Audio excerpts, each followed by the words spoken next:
We're going to be looking at Matthew chapter 15, starting at verse 29 and going through the end of the chapter, 39, verse 39. And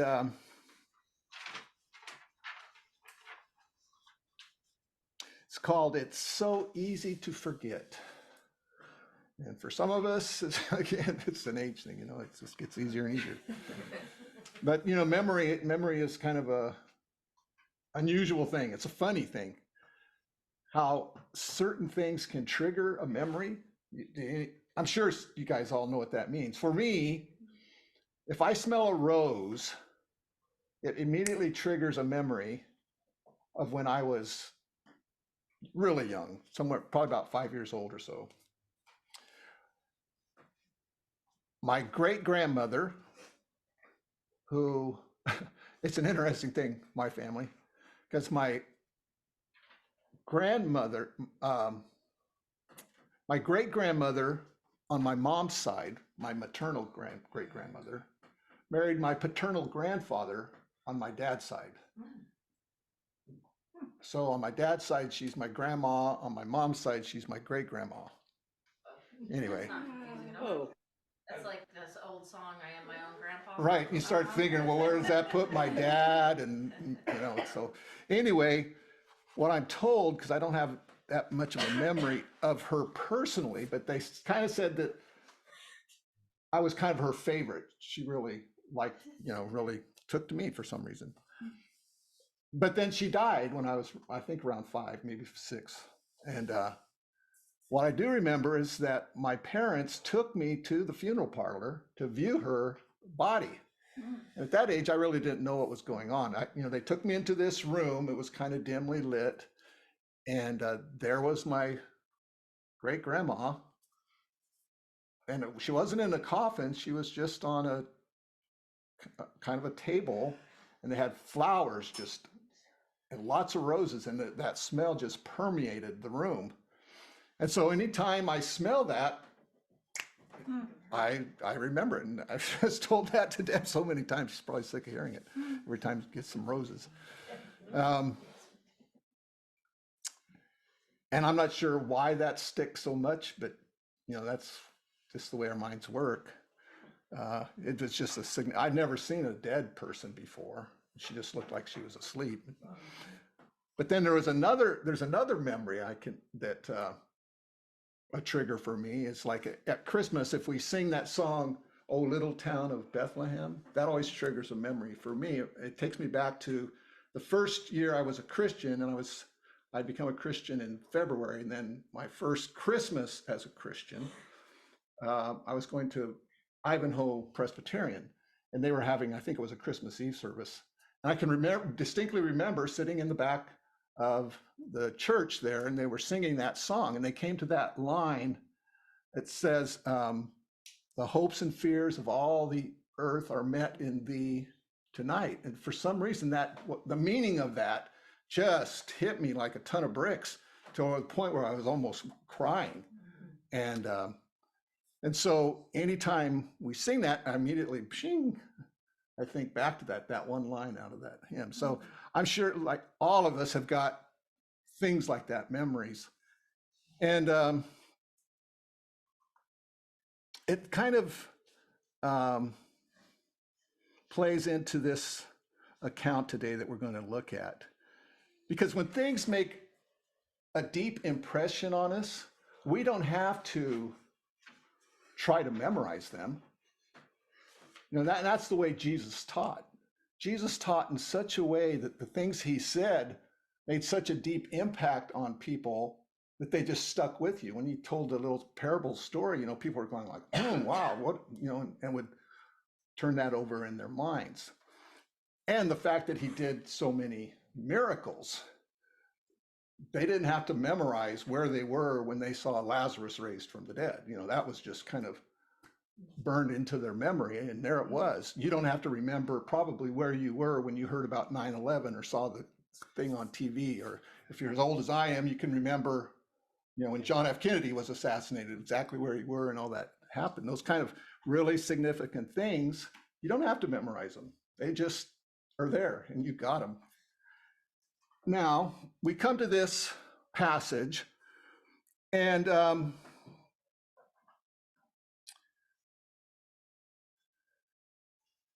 one of the mysteries, and this passage kind of brings it out, of the Gospels is how in the world the disciples, Peter, James, John, and the rest, could seem to be so forgetful at times. Think about it. These guys witnessed more miracles firsthand, probably than any other human beings in history had ever seen. You know, they had watched Jesus walk on the water. They saw him turn water into wine. They saw a paralyzed man suddenly being able to walk. They saw blind people able to see. They saw him do the feeding of the 5,000. In fact, they took the bread from Jesus' hand and passed it out. You would think that those things would be indelibly ingrained in their minds, but then you come to a passage like this, and it makes you wonder.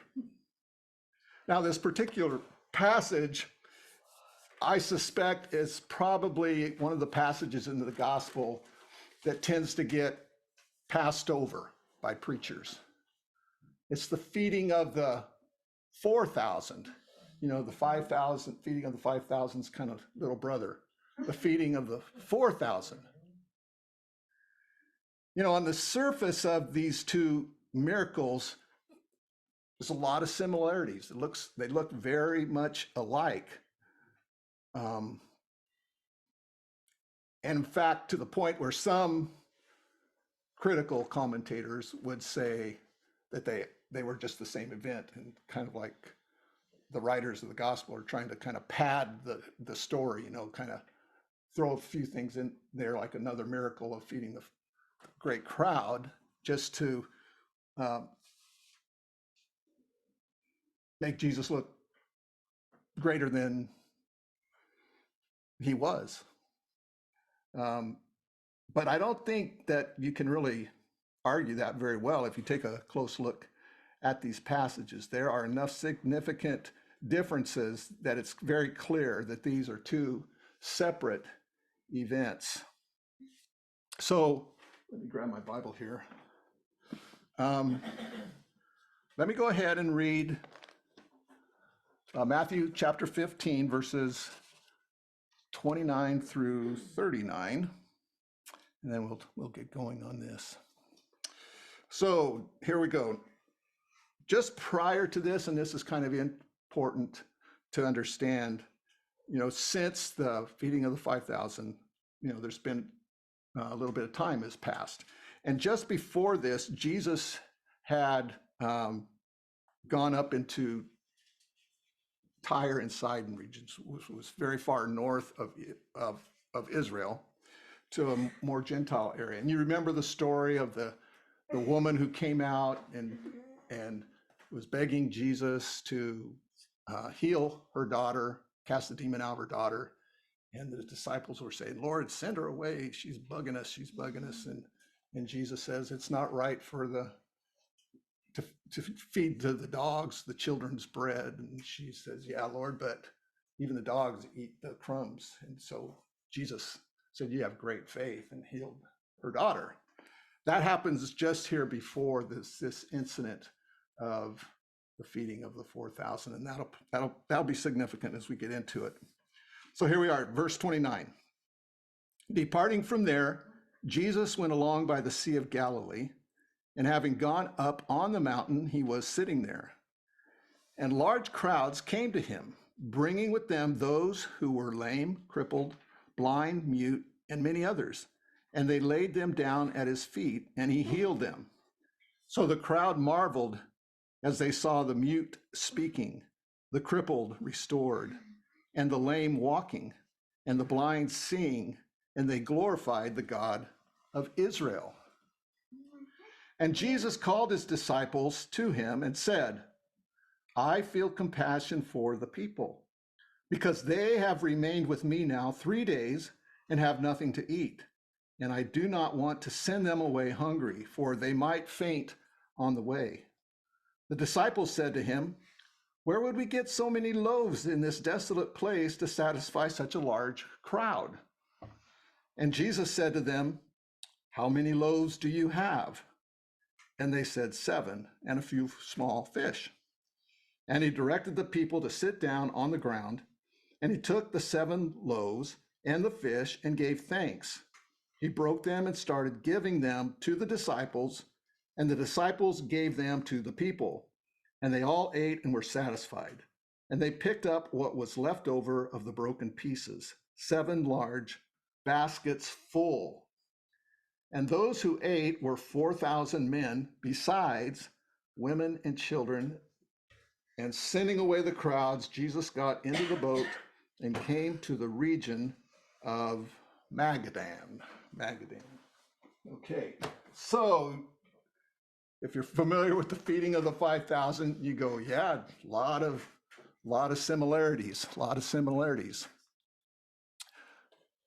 But let me give you a little bit more of the background on the context of this miracle. So between the feeding of the 5,000 and this one, the feeding of the 4,000, there was a pretty good amount of time, probably a few months at least. And several significant events happened between the feeding of the 5,000 and the feeding of the 4,000. One of them was that encounter Jesus had with the Gentile woman. So after he had fed the 5,000, it says that Jesus sailed to the northeastern shore of the Sea of Galilee. And on the way, Jesus and Peter took a walk on water. So they had that happen. That's pretty significant, right? So right on the tail end of feeding the 5,000, you see Jesus walking on the water. Man, what a day that would have been. Now, when they landed at that place, it's a place called Gennesaret, says that large crowds came out with their sick for healing. So Jesus probably spent quite a bit of time there healing the people. And then from there, it says that Jesus and his disciples traveled probably about 50 miles up into the region of Tyre and Sidon, which would be northwest, right on the coast of the Mediterranean Sea. Now, what's significant about that is that we don't have much, in fact, we don't have anything of really what Jesus did while he was up there with them. So we're assuming that he got out of the country of Israel so he could spend private time with his disciples, teaching them more in depth. And so that's just an assumption that we make. So he probably spent at least a few weeks, maybe more time up there in that area, which was a predominantly Gentile area. And then it says after that, in Mark chapter 7, verse 31, that when Jesus came back into the region of Galilee, that he went to a region called Decapolis, a region of 10 cities. And that is a region that borders the Sea of Galilee from the southwestern edge of the Sea of Galilee all the way around to the southeastern edge. And that region was ruled by one of the Herods, Philip. But it was also a predominantly Greek area. People who had settled there all the way back to the time of Alexander. So the disciples with Jesus have been spending a lot of time since the feeding of the 5,000 in predominantly Gentile areas.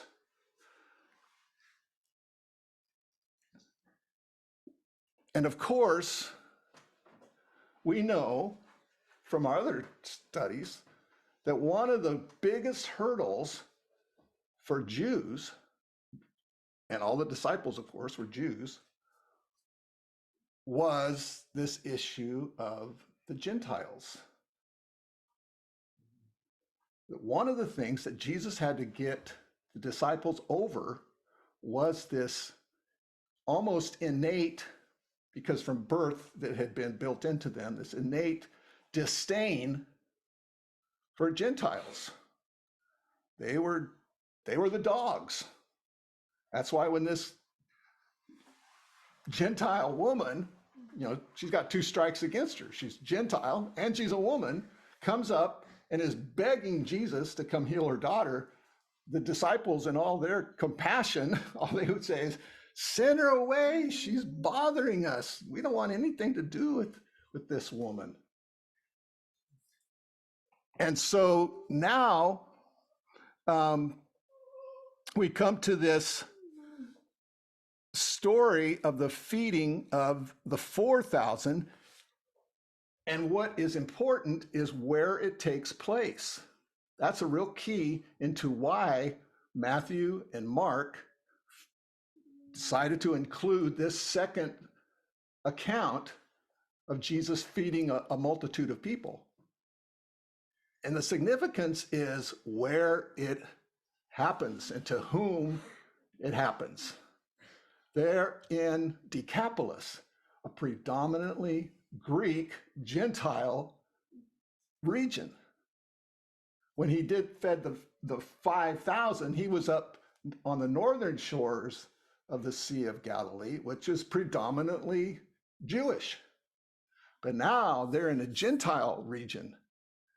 So that makes a big difference. And I think why Jesus does this is because what he's doing, he's trying to get the disciples to get the bigger vision that God not only wants the Jews to be fed, but he wants to feed all people, including, well, that would be the Gentiles, that they get the full meal also. And so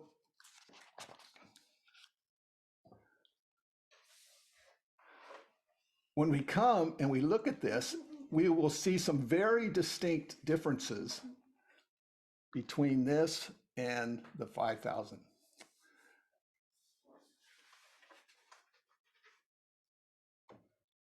First difference, when Jesus fed the 5,000, he had only been with the people for 1 day.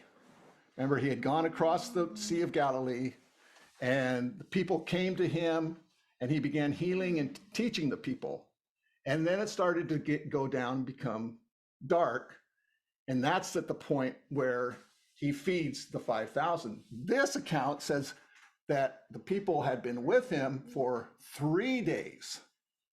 So when Jesus came into this region and the word got out, people from all over that region began to come, bring their sick. And Jesus spent 3 days ministering to these people and healing a lot of the people that came, that were brought there. Now, Jesus said, after 3 days, and this is another thing that's different, he says, I feel compassion for the people because they have remained with me now for 3 days and have nothing to eat. And I do not want to send them away hungry, for they might faint on the way.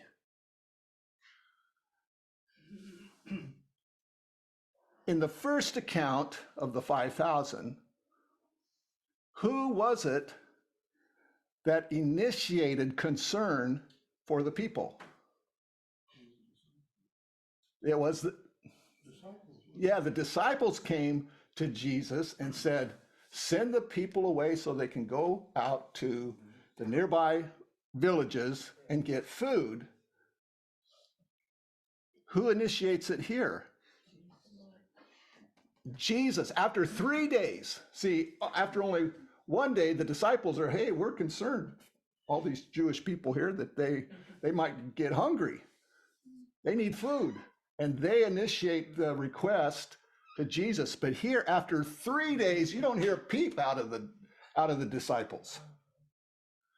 And it's Jesus who feels compassion for them and initiates that something needs to be done.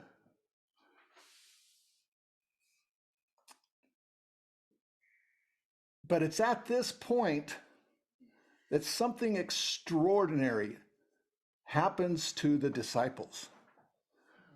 They experience a collective case of amnesia. All 12 of them suddenly seemed clueless.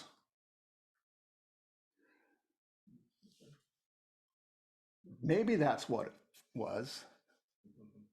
Or maybe it was another reason. Maybe they just didn't really care that whether these people ate or not. But let's don't be too hard on them. Even though it's really odd that not, out of 12 guys, not one of them kind of goes, oh, this seems familiar. Oh, great idea, Lord. You can feed them just like you did with the 5,000. You didn't want to assume? But nobody spoke up. Yeah, Lord, you just take this bread and fish you got there and just hand it to us like you did last time, and everybody can get fed. But that's not what happened. Not one of them suggests that to Jesus. Instead, what do? They try to put down Jesus' suggestion and says, where would we get so many loaves in this desolate place to satisfy such a large crowd? Now remember, when Jesus fed the 5,000, there were little villages around there. It was in a fairly populated, but now they're kind of out, it seems like, in the middle of nowhere. It's desolate. There are no little villages nearby for the people to go to. They're out there in the wilderness, just them and Jesus. What are they going to do? So, we look back on this. This is a no-brainer. Come on, guys. Jesus has turned water into wine at a wedding feast. He caused Peter and James to catch this enormous catch of fish that eventually fed a lot of people. Jesus has the power. And they've been witnessing him for 3 days, healing people. What did it say? The lame. Oh, here it is. The lame, the crippled, the blind, the mute, and many others. They laid them down at his feet and he healed them.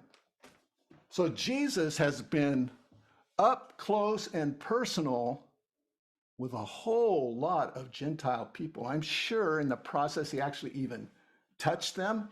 Now you remember, for a Jew, if he's walking down the street and he sees a Gentile coming down the sidewalk toward him, you go to the other side of the street. You don't get close and up close and personal with Gentiles. You don't go into their home. You don't eat with them, because you'll become, in their minds, ceremoniously unclean. But here's Jesus. He's waiting right out there in the middle of this crowd, and he's healing these Gentile people.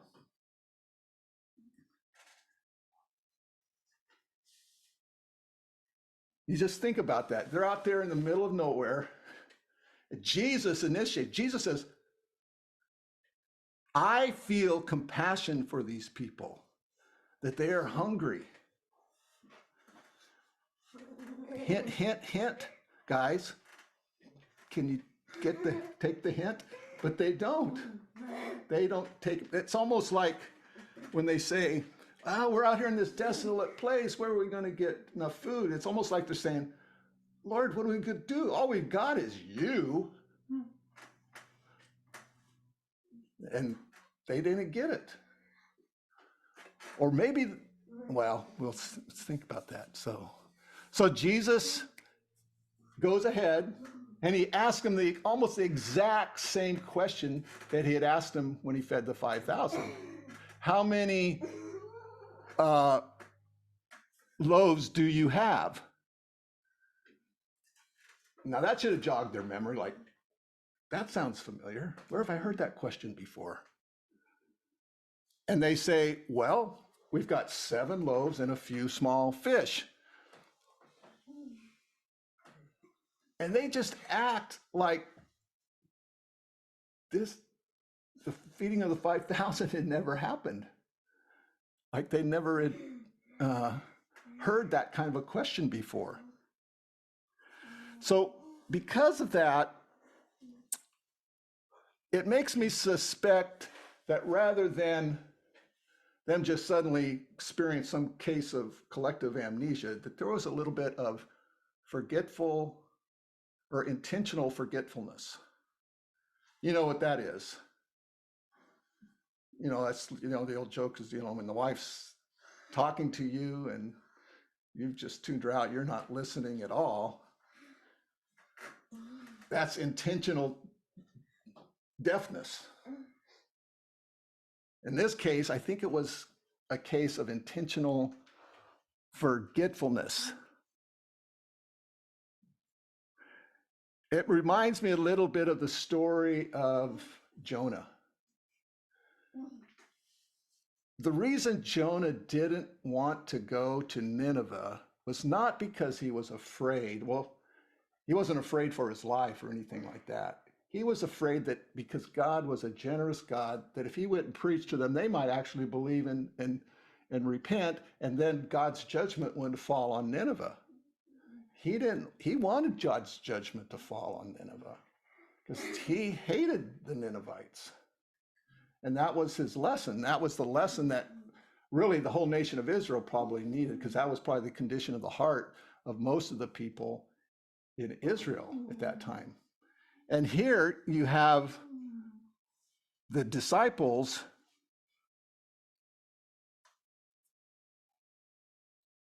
probably with an innate disdain for Gentiles. They let them starve. We don't care. So what? They're just a bunch of Gentiles. And so as this progresses, you can also think that the disciples also beginning to think, okay, the feeding of the 5,000, how did that happen? Well, Jesus gave us the loaves and the fish, and what did we have to do? We had to go out into the crowd, give the bread. We had to get up close and personal with the people over and over and over till the whole crowd was fed. 5,000, 4,000, it's still a lot of people. And it's going to take a lot of time, and they're going to be getting up close, touching Gentiles, giving them bread, giving them fish. And so they're probably thinking, what have we gotten ourselves into? What's going to happen when people back home hear about what we've done?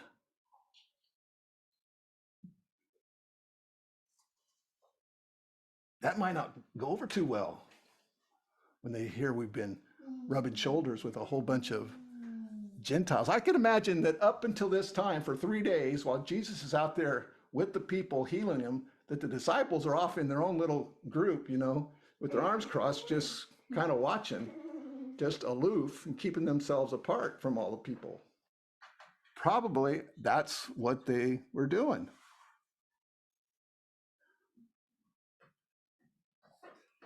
And so Jesus just has to back them up and walk them through the whole process again, just like he did with the feeding of the 5,000. He tells the people to sit on the ground. Now, in the feeding of the 5,000, they sat on what? The grass. So that means that it was at a time of the year when the grass was growing. Right. And so this is probably late summer, maybe even into the fall. The grass is withered away and it's just ground. So anyway, he has them sit on the ground, does just like he did with the 5,000. He takes the bread and the fish and he gives thanks, and then he begins to hand it to the disciples again and again and again and again. Bread just keeps coming. Fish just keeps coming. They're like, we didn't sign up to be waiters. Yeah. And that's what they have to do. They're out there serving the Gentiles. Whoa. They probably had never anticipated that this was going to be part of what it meant to be a disciple. And again, it's very clear. It says this is 4,000 men plus women and children. So if you figure, it's probably could be at least 8,000 people and maybe more.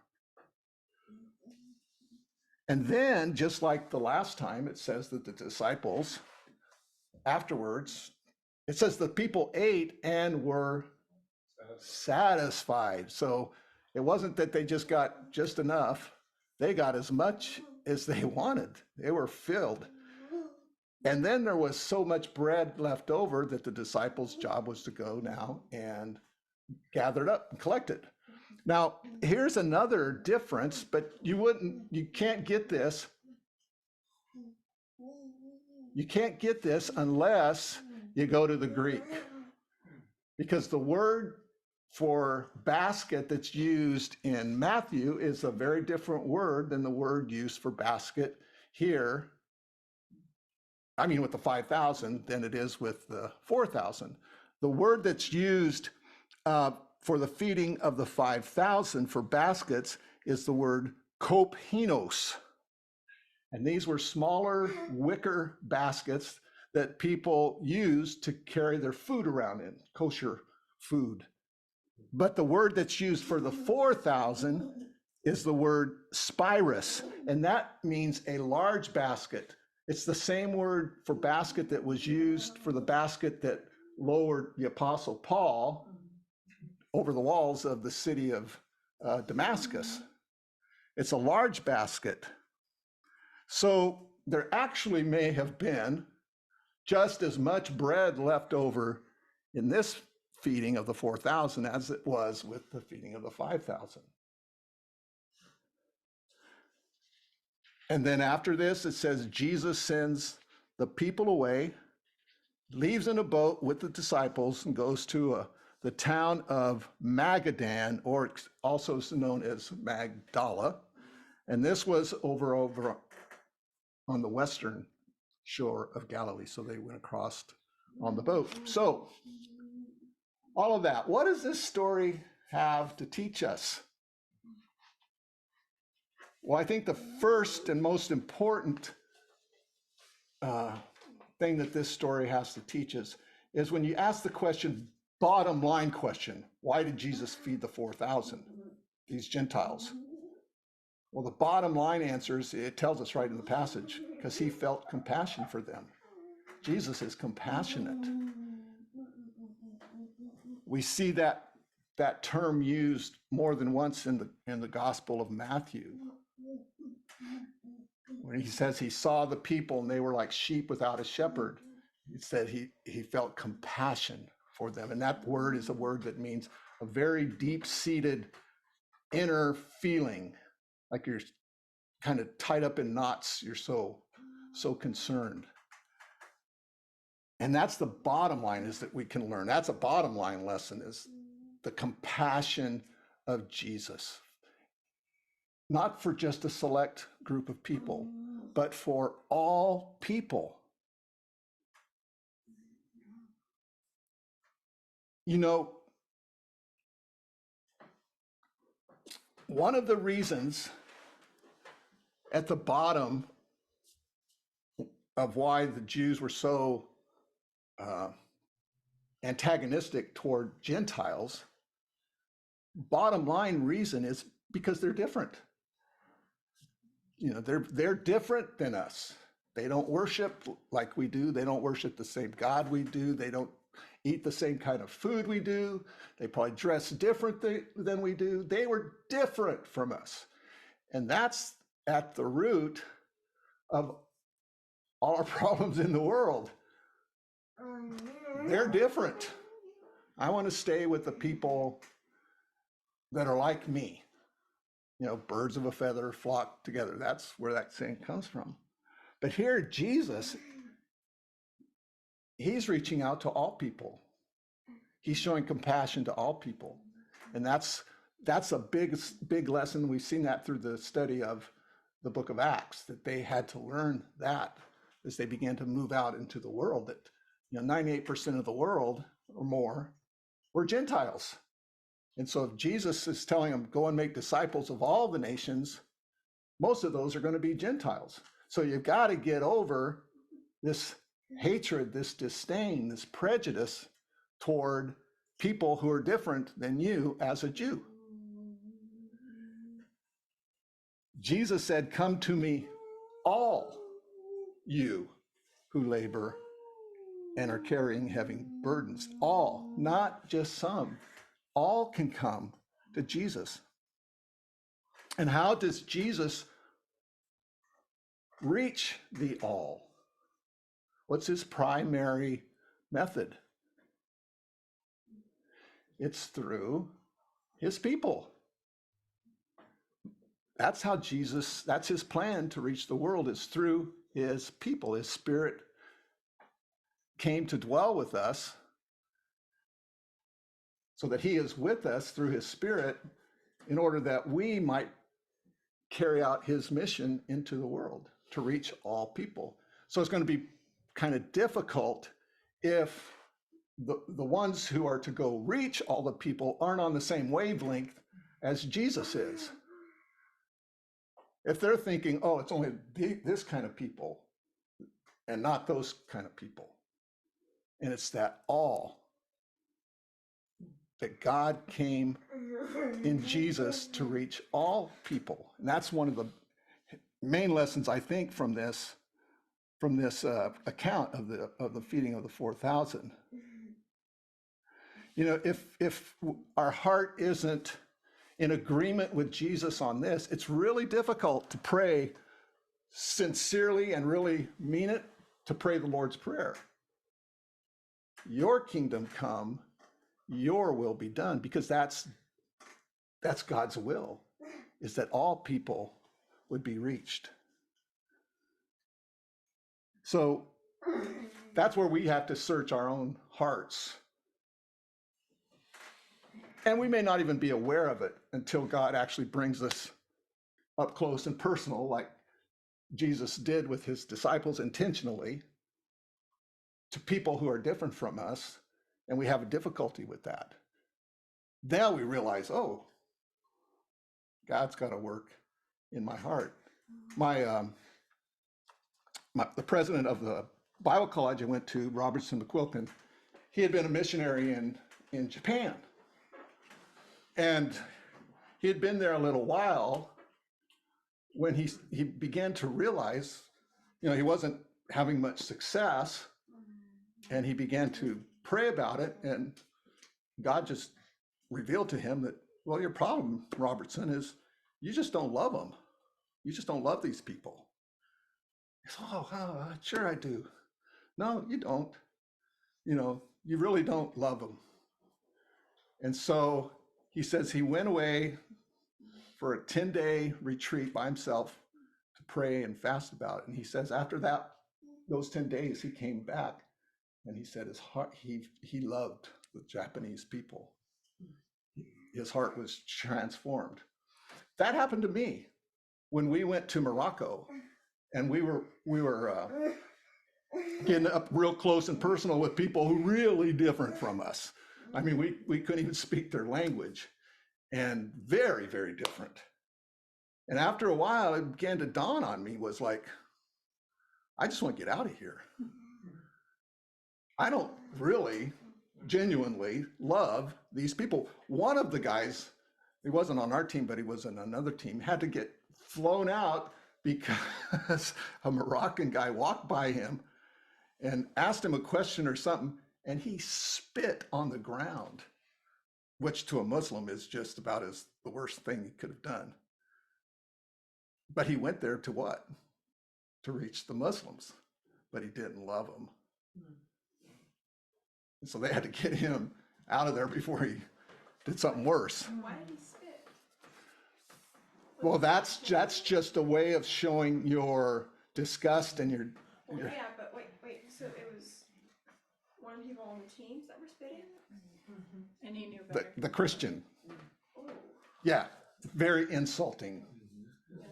I mean, that's insulting to anybody, but to Muslims, that's really insulting. I'm surprised they didn't do something to him. But so that's why we just need to be asking God to truly give us His love, because He loves them all. He has no problem with. We do, and so that's why we need to ask God to fill us with His love. The fruit of the Spirit is first of all what? It's love. It's not just love for God, but it's love for all the people on this planet that He created. So that's one of the first lessons, is just Jesus has compassion on all people. But the second lesson, which is encouraging to us, I mean,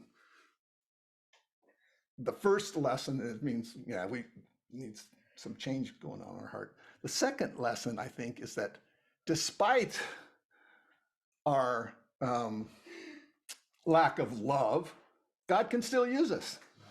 The disciples still were the instruments that Jesus used to feed all the people. He handed the bread to them, he handed the fish to them, and they went out and did it. And so we got to give them credit for that. Because of Jesus, they stepped out beyond their comfort zone. They stepped out beyond their disdain and did what Jesus wanted them to do. They obeyed, and they went out and fed the people, and the people got fed. I'm sure none of those people were out there thinking, oh, you dirty Jew, I won't take your dirty bread. No, they got fed.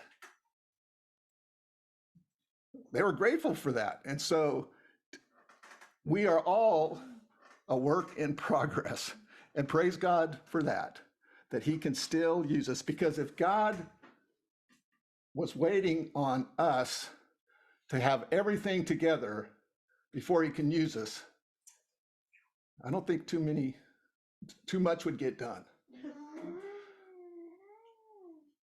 Trinity mean anything? Yeah, He's gonna.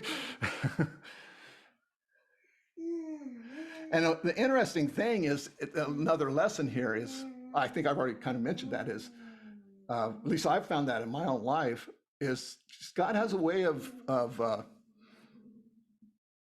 arranging circumstances to put us in places where we're with people who just rub us the wrong way. And we get the joy of learning how to love people who rub us the wrong way. And that's for our good, because that's becoming more like Christ. And that's where we'll experience greater joy, His peace through that. And then the last lesson, there's probably many more lessons, but the third lesson I have here is that Jesus is able to completely satisfy all the people. That is an amazing thing, that with just a few loaves and a few fish, again, like the feeding of the 5,000, Jesus was able to satisfy them completely. Nobody went hungry.